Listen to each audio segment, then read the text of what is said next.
The Startrix is a device created by merging the powers of the Omnitrix with the powers of a dwarf star. The design of the Startrix is based on the Ultimatrix, implying that in this universe, Ben hasn't yet gotten the completed Omnitrix from Azimuth. It has a yellow color, a dwarf star infused on the sleeve of the device, and a new logo design on the dial's surface. In the world of Ben 10, a dwarf star, also known as a star core, is a glowing yellow ball that has the ability to upgrade the powers of its user.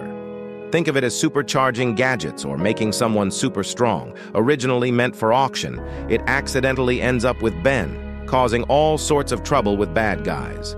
But things get even wilder when it gets mixed up with the Annihilarg, a gadget that can basically rewrite reality. Maltruant used the dwarf star to supercharge the Annihilarg. This combo is a big deal, giving whoever wields it the power to mess with history itself. In an alternate fan-made universe that I created, Ben permanently merged the Ultimatrix with the dwarf star in an attempt to prevent Maltruant from ever getting his hand on the dwarf star again.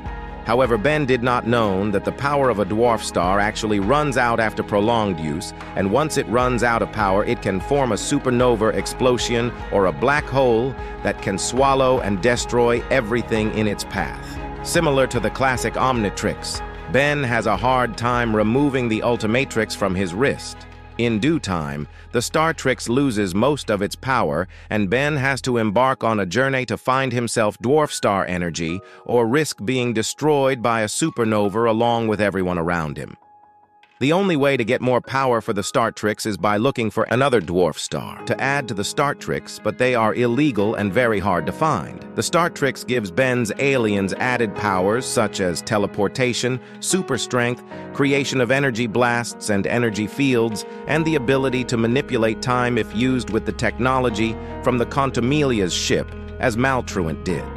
The center of the Startrix has white-yellow color, and the aliens have an energy glow around them. As powerful as it is, the Startrix has some downsides. The user easily gets addicted to the power they get from using it. It slowly starts draining the user's energy when its power level is too low. The Startrix times out more frequently to prevent overusage of power. It has limited amount of energy, which is always reducing. The only way to get more power for the Startrix is by looking for another dwarf star to add to the Omnitrix, but they are illegal and very hard to find. If the energy of the dwarf star runs out, it would form a supernova explosion or form a black hole depending on the type of dwarf star used. This would lead to a major catastrophe on a scale of the solar system. Note that this is just a fan device created by your very own Spocken. Let me know what you think about this device in the comment section.